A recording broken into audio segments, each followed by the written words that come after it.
Et nous continuons en plateau dans Smart Bourse. Nous avons à présent le plaisir de recevoir Julie Jourdan. Bonjour Julie Jourdan. Bonjour. Vous êtes gérante chez Amplegest. La saison des résultats n'a pas encore tout à fait commencé aux États-Unis, mais c'est une question de jour à présent. Nous trouvions intéressant de comprendre avec vous ce que l'on pouvait en attendre quand on regarde les prévisions des analystes. Effectivement, on anticipe plutôt des bénéfices en recul, mais on peut lire aussi qu'il n'y a pas d'accident à attendre de cette saison des résultats. Quelle est votre analyse, quelle est votre anticipation ? Alors c'est vrai qu'on attend un nouveau trimestre de baisse des profits. Alors pourquoi je dis un nouveau trimestre ? Parce que ça va être le 3e trimestre consécutif d'attente et de réalité de baisse des profits des entreprises du S&P 500. Alors c'est pas anodin, 3 trimestres de baisse. Si on reprend juste le 2e trimestre, on attendait à peu près la même ampleur, c'est-à-dire un peu plus de 6% de baisse des profits. Finalement, on aura eu 2% de baisse des profits sur le trimestre qui vient le premier trimestre. Sur ce 2e trimestre, on attend à nouveau 6,5% de baisse, mais la grande différence avec le trimestre précédent, c'est que finalement, on a eu assez peu de révisions par rapport à l'historique. C'est-à-dire que les profits ont été révisés de l'ordre de 2,3%. C'est inférieur à la moyenne historique, qui est d'un peu plus de 3%, et surtout très inférieur à ce qu'on avait eu pour les résultats du premier trimestre. Alors, qu'est-ce qu'il faut en tirer Bien sûr. Est-ce que ça veut dire que cette fois-ci, ce sera vrai ? Écoutez, on va voir, on sait que les managements ont été assez prudents, on sait que la visibilité est quand même relativement faible, et on sait aussi que tous les secteurs ne seront pas logés à la même enseigne. C'est ce trimestre-ci en l'occurrence, et particulièrement, certains secteurs sont particulièrement affectés, notamment le secteur pétrolier qui devrait enregistrer en fait des dégradations parmi les plus importantes au niveau du S&P 500. Donc on va falloir voir si effectivement les managements ont été assez prudents et comment finalement les entreprises arrivent à délivrer dans un environnement qui reste assez incertain. Donc l'analyse va se faire par secteur, parce que c'est par secteur qu'on va voir si une fois encore on va pouvoir réussir à maintenir ses niveaux de prix, ses marges ou son pricing power.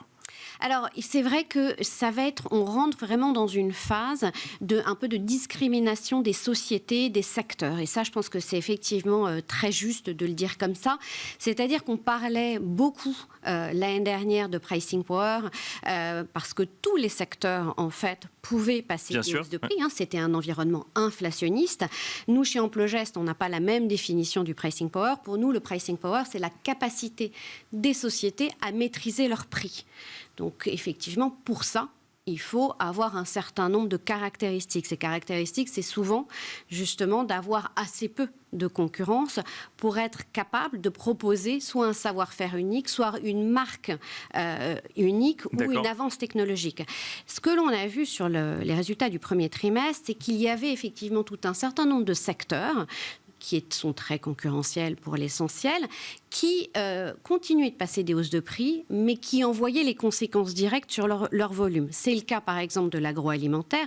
On l'a très bien vu avec des acteurs comme Procter & Gamble, comme General Mills, ou même Coca, qui ont commencé à dire, attention, on monte les prix, mais on voit qu'on est en phase d'inflexion, puisqu'on sera plutôt plus proche de l'évolution de l'inflation qu'on ne l'a été jusqu'à présent, où on passait des hausses de prix supérieures à l'inflation. Et donc par rapport à la définition que vous nous avez donnée, les volumes montraient des nettes baisses. Donc effectivement, dans ce contexte-là, nous, on distingue bien les sociétés qui sont sur des secteurs qui ont assez peu de pricing power, mais qui avaient passé des hausses des prix, des secteurs qui ont du pricing power. Et dans ce contexte-là, c'est vrai qu'on le voit, on voit des acteurs qui, je vais prendre un exemple qu'on connaît tous, mais typiquement un groupe qui a publié ses résultats la semaine dernière, Adobe, aujourd'hui a commencé à évoquer en fait la monétisation de son nouveau produit sur l'intelligence artificielle, qui va leur permettre également en fait de maintenir, on va dire, leur pricing power, leur avantage compétitif et leur capacité à maîtriser leurs prix. Mais ça n'interviendra pas tout de suite. Ça n'interviendra pas tout de suite, ça interviendra dans la durée, puisqu'on est effectivement effectivement dans quelque chose qui est en train de se mettre en place. Donc effectivement, on a un timing très, on va dire, à court terme, qui va montrer sur un certain nombre, qui va être attirer notre vigilance, bien sûr, sur des secteurs assez concurrentiels comme l'agroalimentaire, comme aussi la consommation, on va dire, qui est non premium. Et là-dessus, on va voir comment évoluent les prix. Ça va être très intéressant de surveiller ça. Et à côté de ça, d'autres secteurs qui sont portés par des tendances structurelles de plus long terme. Mais c'est intéressant parce que ce que vous nous dites, c'est notre indicateur n'est pas juste de voir si trimestre après trimestre, on peut continuer à augmenter les prix, mais c'est comment on a suffisamment la main sur son marché quelque part pour pouvoir définir son prix, maîtriser son prix à la hausse comme à la baisse. Tout à fait. Tout à fait, c'est vraiment ça, et c'est vrai que toute notre approche, c'est vraiment d'identifier ces secteurs et ces sociétés qui présentent ces avantages compétitifs, cette avance technologique, ces marques premium qui permettent en fait justement d'avoir la maîtrise en fait de la relation avec le client ou les fournisseurs. Bon, alors justement pour cette saison des résultats, alors on a parlé de l'agroalimentaire, on a parlé de la thématique intelligence artificielle, notamment en lien avec Adobe. À quoi est-ce qu'il faut s'attendre? Est-ce qu'il y a des secteurs que vous regardez plus particulièrement en ce moment, justement parce qu'il y aurait des niveaux d'alerte plus élevés, ou au contraire parce que ce serait la conjoncture resterait un peu plus favorable pour eux aujourd'hui? Alors, si on parle de conjoncture, peut-être juste un petit focus, c'est qu'on est dans une situation assez incertaine. Mais ce que l'on constate, c'est qu'il y a quand même 4 grandes tendances. La première, et je pense que c'est important de l'avoir en tête, c'est qu'on est toujours dans une phase de normalisation de la consommation post-Covid. Alors, c'est vrai que ça fait des mois qu'on en parle, on pense que ça fait des mois qu'on se dit, finalement, on va arriver à un moment donné à avoir des comparaisons qui seront normalisées. Mais dans un certain nombre de secteurs, on est encore dans cette phase-là. C'est le cas notamment encore dans la consommation de biens. Bien sûr. Voilà, et c'est le cas également dans un certain nombre de secteurs, notamment dans la santé. Donc ces secteurs-là, on arrive un petit peu au bout de ça, mais quelque part, ce sont des choses qui pourront, encore une fois, pénaliser ou pas, justement, nous montrer, nous confirmer qu'on est sorti de cette phase-là. La deuxième tendance qui est intéressante à observer, c'est la normalisation des chaînes d'approvisionnement. Parce que là aussi, c'est quelque chose dont on parle depuis longtemps, mais pour beaucoup, ça y est, on est dans cette vraie phase de normalisation. Alors ça a du bon puisque ça peut accélérer en fait la production et justement dénouer des situations de tension et typiquement booster la demande, comme c'est le cas par exemple dans l'aéronautique où on voit bien qu'on a une accélération de la demande. La demande sous-jacente était très solide, mais la normalisation progressive des chaînes d'approvisionnement est un élément très porteur.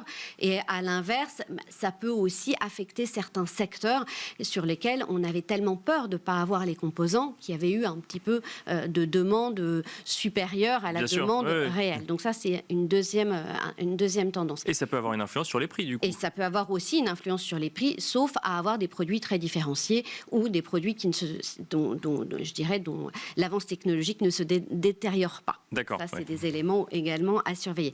Puis enfin, on a des nouvelles tendances et des nouveaux besoins qui sont en train d'émerger. C'est ce que l'on voit notamment dans l'intelligence artificielle.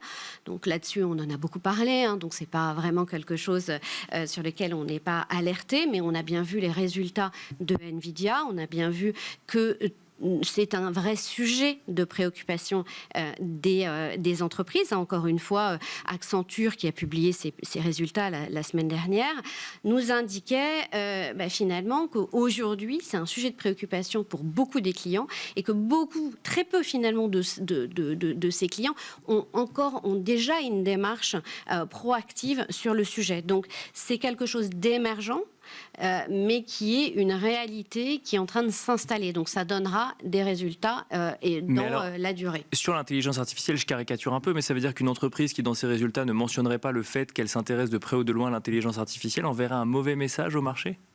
Alors, c'est vrai qu'aujourd'hui, quasiment tous les secteurs en parlent. Oui. C'est vrai. Après, il y a des secteurs qui sont plus, je dirais, plus directement. Armés pour y aller, ou plus en avance de phase, bien sûr. Exactement. Oui. Donc on voit bien que typiquement aujourd'hui, si on doit catégoriser en fait les différents acteurs qui sont directement concernés par l'intelligence artificielle, et encore une fois, on n'est vraiment qu'au début de l'histoire, donc on ne peut pas en tirer de conclusion à ce stade. On voit qu'il y a les pionniers, en fait. Les pionniers, ce sont essentiellement les GAFAM, qui ont investi beaucoup dans l'intelligence artificielle et qui sont les premiers finalement à proposer un certain nombre de solutions. On a les semi-conducteurs qui sont directement des outils qui permettent en fait, en particulier Nvidia qui est cité systématiquement, et quelques autres. Et enfin, il y en a tous ceux dont on ne sait pas exactement comment ça va changer leur activité. Est-ce que c'est une opportunité? Est-ce que c'est un risque? Ça va être au cas le cas. Et c'est vraiment à nous, investisseurs, et aux entreprises, justement, d'essayer d'identifier ce qu'eux peuvent proposer et nous, dans quelle mesure c'est une opportunité ou un risque. Donc maintenant, si on regarde les conséquences marché un petit peu, si je comprends bien, c'est que cette saison des résultats valide encore le fait qu'on est dans un contexte où le stock picking va venir déterminer les stratégies de gestion. Quand on regarde depuis le début de l'année, je vais donner qu'un seul chiffre, mais quand on regarde la concentration du marché américain, c'était un début d'année de stock picking, puisque 97% de la performance du S&P 500 à début juin était l'œuvre en fait de 15 sociétés, principalement concernées par l'intelligence artificielle. Ça nous montre à quel point c'était un début d'année très marqué par le stock picking. Et cette deuxième partie d'année risque d'être également marquée par du stock picking, compte tenu de cette situation économique qui est toujours incertaine, avec probablement encore un certain nombre de hausses de taux, avec néanmoins une économie très résiliente aux États-Unis, un marché de l'emploi très fort, et des destinées qui peuvent être assez différentes selon les secteurs et selon les sociétés. Et donc on va aller chercher du pricing power essentiellement. Nous, chez Amplogest, très clairement. C'est la stratégie. Merci beaucoup, Julie Jourdan, de nous avoir accompagnés donc, dans la deuxième partie de Smart Bourse. Je rappelle que vous êtes gérante chez Amplogest. Merci beaucoup. Merci à vous également de nous avoir suivis. Je vous rappelle que vous pouvez retrouver le replay de cette émission sur bismart.fr, que vous pouvez également nous écouter en podcast sur toutes les plateformes de podcast. Et quant à moi, je vous donne rendez-vous ce soir à 17h dans la grande édition de Smart Bourse en direct sur Bismart.